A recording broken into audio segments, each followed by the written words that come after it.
कि इसको तो मॉडलिंग करने का, अंग प्रदर्शन करने का शौक है इसको, तो कभी अंग प्रदर्शन करेगी। अरे चल, शरीर से छिचोरी है, कम से कम जीभ से तो ठीक हो जाती है। जीभ से भी छिचोर करती निकलती है। इसके जो संस्कार इसको मिले, इसकी जीभ से निकल के बाहर आ रहे हैं। शरीर से सुंदर होना, शकल से सुंदर होना, ये नहीं है कि उसकी आत्मा और दिल पवित्र हो। इसका दिल और आत्मा बिल्कुल करप्ट है, बिल्कुल गंदी है, गंदी नाली है। हम गांधी को मानते हैं, हम गांधी को पूजते हैं। हम अपने बच्चों को गांधी पढ़ाते हैं, हम अपने बच्चों को भगत सिंह पढ़ाते हैं, हम अपने बच्चों को चंद्रशेखर आज़ाद पढ़ाते हैं, अशफाक उल्लाह खां को पढ़ाते हैं। हम लोग गोडसे को नहीं पढ़ाते और ना इस जैसी अभिनेत्री को पढ़ाते कि ये कैसे काम करती है। क्योंकि अगर हम सरकार के खिलाफ आवाज़ उठाते हैं तो ये सरकार कहती है इनको मुकदमे लगा करके जेल में डाल दो। भाजपा वाला कुछ भी बोल लो, जो आदमी भाजपा में चला गया वो राष्ट्रभक्त, हमें नहीं पता कौन सा ठप्पा ले रहे पीछे।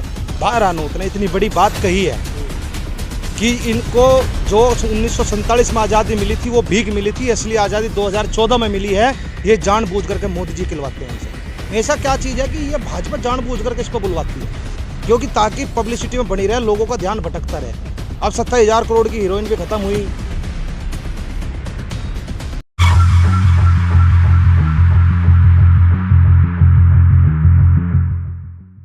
मोदी जी जो बताते हैं पूरे देश के अंदर कि मैं सबसे बड़ा राम भक्त हूं, तो कैसे है राम भक्त वो, मुझे तो बता दो।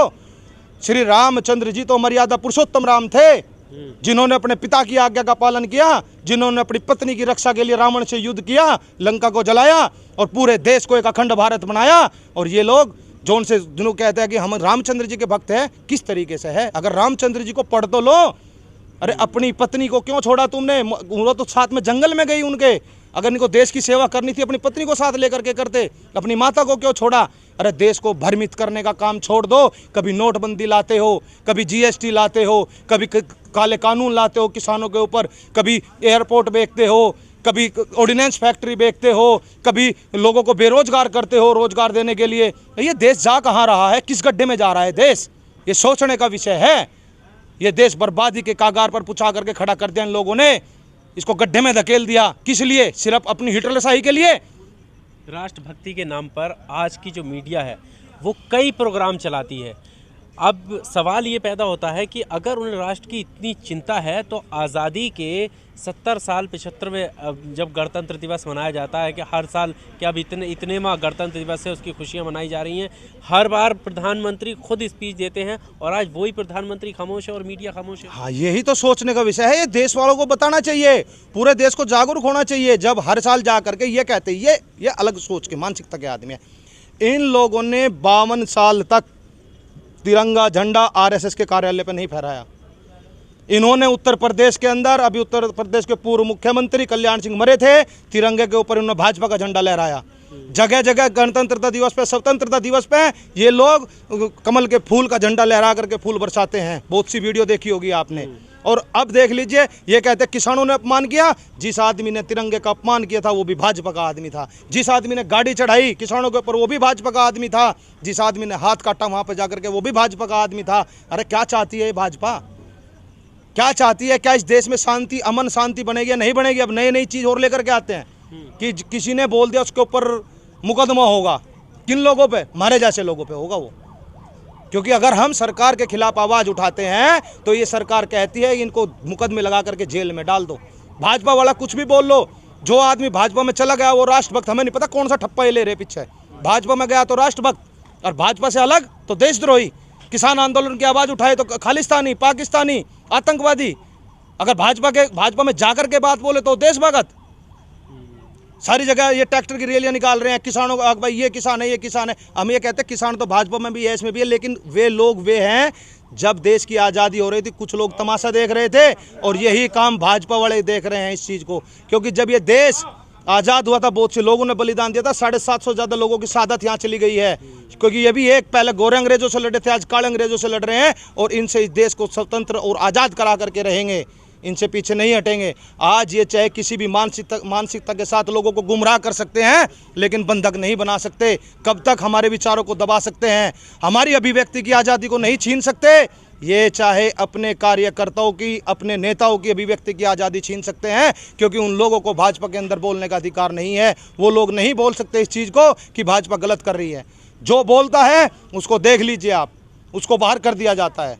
मेनका गांधी को देख लीजिए आप लोग, उनके लड़के को देख लीजिए आप, बाहर करने के लिए वरुण गांधी को बाहर किया। वरुण गांधी ने इसके खिलाफ ट्वीट करा, उसके ऊपर दोबारा से फिर उसने ट्वीट करा कि तुम रोते रहो चिल्लाते रहो। यानी कि ये तो बहुत बड़ी सेटिंग है इसके पीछे, कुछ ना कुछ क्या षड्यंत्र है इसके पीछे देखना पड़ेगा। और ये जानबूझ करके इतिहास को बदलना चाहते हैं, सावरकर को इतिहास में लाना चाहते हैं। और ये क्या कहता है कि जिन्होंने आज़ादी की लड़ाई लड़ी उनका नाम नहीं लिखा गया, इनके प्रवक्ता ये बोलते हैं। अरे जिन्होंने आज़ादी की लड़ाई लड़ाई उनके नाम लिखे गए थे, जिन्होंने अंग्रेजों की चाटुकारिता की और क्रांतिकारियों की मुखबरी की, उनका नाम नहीं लिखा गया। इतिहास गवाह है इस चीज़ का।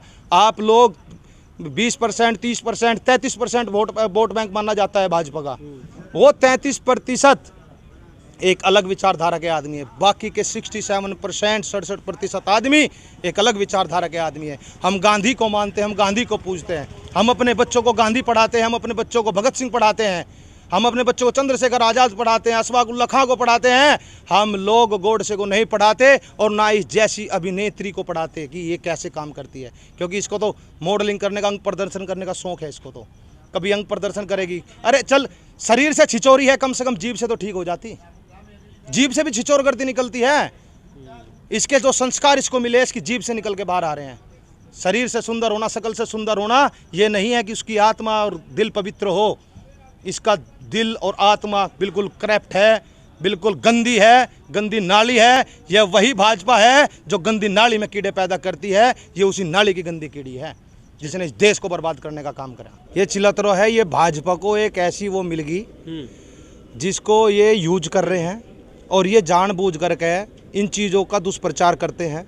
और सबसे बड़ी बात क्या है, जो कंगना रनौत ने इतनी बड़ी बात कही है कि इनको जो 1947 में आज़ादी मिली थी वो भीख मिली थी, असली आज़ादी 2014 में मिली है। ये जानबूझ करके मोदी जी खिलवाते हैं इनसे। मोदी जी का बयान है ये जो उसके मुंह से बोल रहे हैं। बीजेपी की ना प्रवक्ता है ना कोई नेता अरे है। उनकी बहुत बड़ी सेटिंग है, उसकी कंगना की बहुत बड़ी सेटिंग हो रही किसी भाजपा के नेता से। नू पता नहीं कौन से वाली सेटिंग है, सेटिंग जरूर है बड़े वाली। अच्छा। उसने क्या काम कर रखा है, एक बात बताओ, उसने कौन सा ऐसा अच्छा काम कर दिया जिसकी वजह से भाई उसको पद्मश्री अवार्ड मिल रहा है? मिलना चाहिए था सोनू सूद को। सोनू सूद ने लॉकडाउन के अंदर लोगों की इतनी मदद की, इतनी सहायता की, और अवार्ड मिल रहा है उसको किस चीज़ का? और हमेशा क्या चीज़ है कि ये भाजपा जानबूझ करके इस पर बुलवाती है, क्योंकि ताकि पब्लिसिटी में बनी रहे, लोगों का ध्यान भटकता रहे।